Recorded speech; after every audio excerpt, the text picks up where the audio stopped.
video, we're going to find the best predictive value for a y value when there is a linear correlation between x and y. So we are told that there is a linear correlation between the paired data. And as I've mentioned in previous videos, but generally speaking, if the absolute value of r is close to 1, so that is, if r is close to -1 or 1, and the sample size is large, then we say there is a linear correlation between the paired data. And what that looks like graphically is if you have a bunch of data points and you plot those data points, and this is the x and this is the y axis, you have a line that will model that data, go through that data, and that's the linear regression equation. So in this case, r is near 1, and there's a positive correlation between the paired data. We could also have a negative correlation, and so what that would look like is if we plot our paired data, the slope of that line as we read it from left to right it's decreasing, and there's a negative correlation. So here r is near -1, and there's a negative correlation.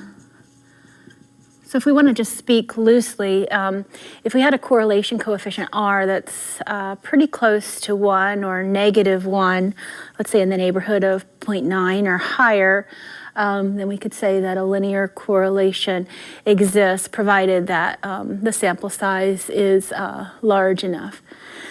So here's our example. Suppose that in a sample of 100 toy rockets, that tells us our sample size.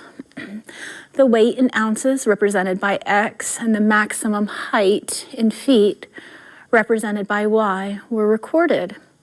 And then suppose further that r was found to be, based on this paired data, r was found to be 0.931. So we're told in this problem that a linear correlation does exist, and r is pretty close to 1 there, and the sample size is 100. And then we're told that y hat, so the symbol is y hat, y hat is equal to 7.872 minus 0.356x. So let's write that down. So y hat is equal to 7.872 minus 0.356x.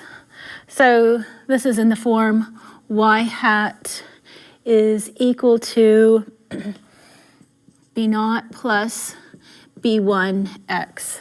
So this is the slope of our line here, and this would correspond to the y-intercept of that linear regression equation.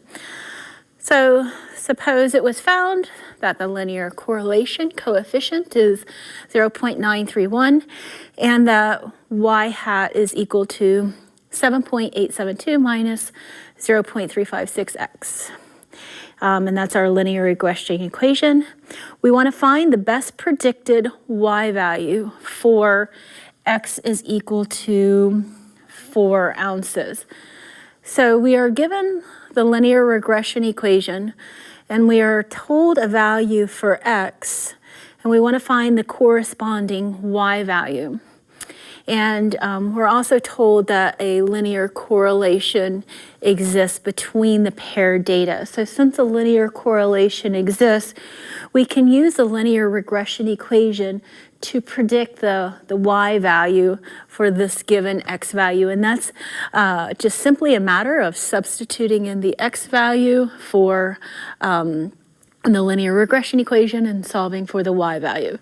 So we have y hat is equal to, plugging that in, 7.872 minus 0.356, replacing x with the value of 4. And then we want to multiply 0.356 times 4, subtract that value from 7.872, And if we do that, we're going to get that y hat is equal to 6.448. And the units that are associated with that, if we look back here, the maximum height in feet. So let's see here, represented by y. So that gives us feet here. So once we determine that that linear correlation exists between the pair data based on the linear correlation coefficient, and we have the linear regression equation, then we can use that to predict values of y for given values of x. In this case, x is equal to 4.